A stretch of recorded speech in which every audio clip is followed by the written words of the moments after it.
वो आवाज। आधी रात का वक्त हो चुका था।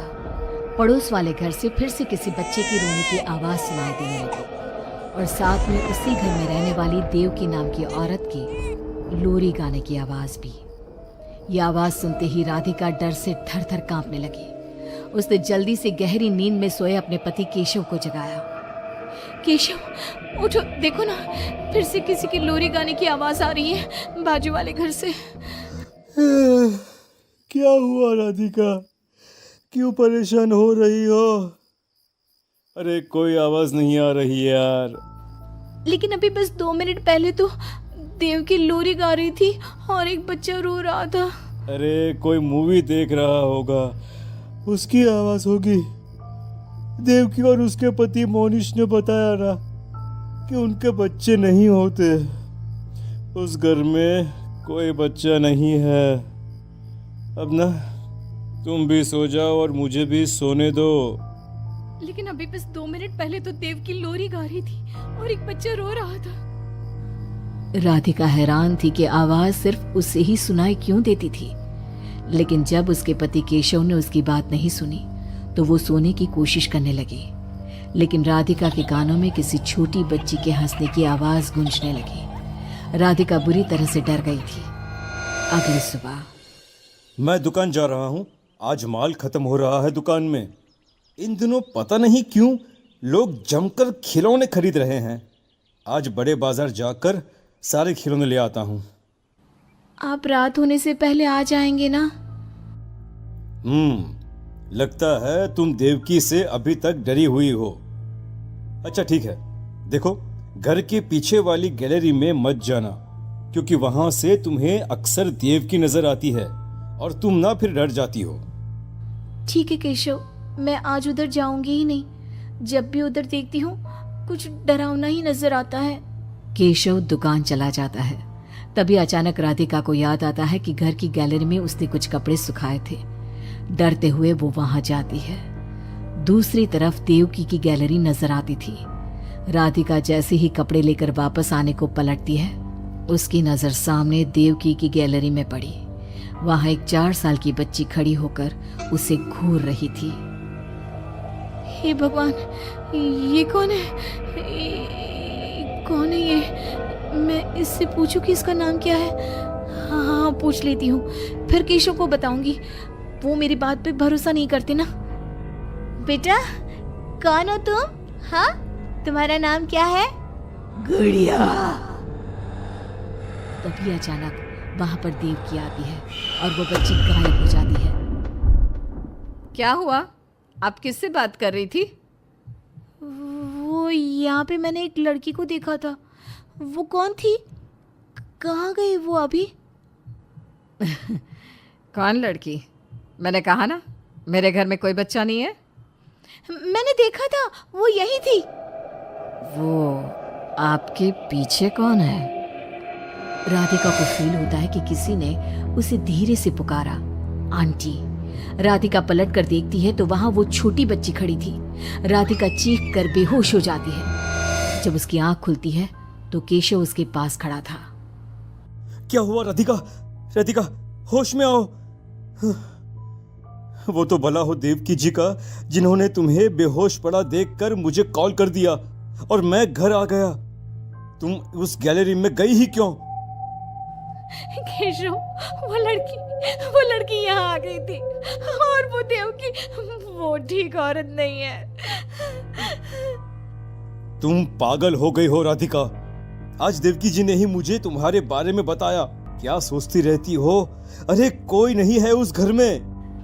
अगले दिन केशव के दुकान जाते वक्त, मैं भी आज आपके साथ चलूंगी। अच्छा ओके ठीक है, चलो चलो अब। दुकान पर पहुंचकर, वाह केशव, कितने सारे नए खिलौने। और ये इस पैकेट में क्या है? अरे एक बड़े साइज की डॉल है, मार्केट में नहीं आई है। सोचा अगर लोग खरीदेंगे तो अगली बार और ऑर्डर कर दूंगा। क्या मैं देख लूं इस डॉल को? हाँ देख लेना, मैं जरा माल लेने बड़े बाजार जा रहा हूँ।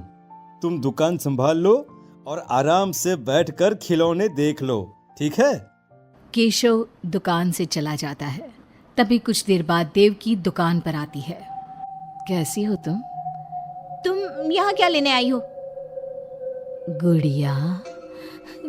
गुड़िया? मेरा मतलब तुम गुड़िया का क्या करोगी? तुम्हारे घर में तो बच्चे। तुम मुझे गुड़िया दिखाओ, बस बड़ी वाली गुड़िया। राधिका घबराते हुए बड़ी डॉल का पैकेट खोलती है। बिल्कुल ऐसी ही डॉल चाहिए, आज वो खुश हो जाएगी इसे देखकर। कौन कौन खुश हो जाएगी? देव की अजीब नजरों से राधिका को देखती है और बिना कुछ कहे पैसे देकर चली जाती है। उसके जाने के बाद राधिका शॉप के अंडरग्राउंड में नए टॉयज का मॉल चेक करने जाती है। वहां बच्चों का एक झूला था। राधिका ने देखा कि वो झूला हिल रहा था, जैसे अभी अभी कोई वहां से उतरा हो। राधिका को किसी छोटे बच्चे की आवाज आती है। कौन है? कौन है वहां? वही छोटी लड़की जो देविका के घर दिखी थी, राधिका के सामने आ जाती है। आंटी, मुझे गुड़िया चाहिए, वो बड़ी वाली। मेरे पास कोई गुड़िया उड़िया नहीं है। बड़ी गुड़िया चाहिए, मुझे दे दो, नहीं तो मैं ये सारे खिलौने जिंदा कर दूंगी और फिर वो आपको मार डालेंगे। कौन हो तुम? मैंने कहा ना नहीं है मेरे पास बड़ी गुड़िया। अभी तो थी ना, कहाँ गई? वो देवकी ले गई अपने साथ। अभी जाओ और मेरी गुड़िया लेकर आओ, बर्रा। उस छोटी लड़की के नाखून बड़े हो जाते हैं और पैर उल्टे। वो बहुत ही खौफनाक दिखने लगती है। नहीं नहीं, देखो मैं अभी जाकर तुम्हारी गुड़िया लाती हूँ, तुम यहीं रुको। नहीं, मैं तुम्हारे साथ चलूंगी, कहीं तुम भाग गई तो। राधिका शॉप से निकलकर तेज स्पीड में सड़क पे चलने लगती है। उसने पलट के देखा तो वो लड़की साए की तरह उसका पीछा कर रही थी। राधिका देवकी के घर पहुंचती है। दरवाजा खुला था। राधिका अंदर गई, वहां कोई नजर नहीं आया, बस सामने वो गुड़िया रखी थी। राधिका चुपचाप गुड़िया को उठा के वहां से आने लगती है। पीछे से आवाज आती है। रुको, ये क्या कर रही हो? मेरी गुड़िया कहाँ ले जा रही हो? देखो देवकी, ये गुड़िया मुझे ले जाने दो, वरना वो लड़की। ओह, तो उसने तुम्हें डराया।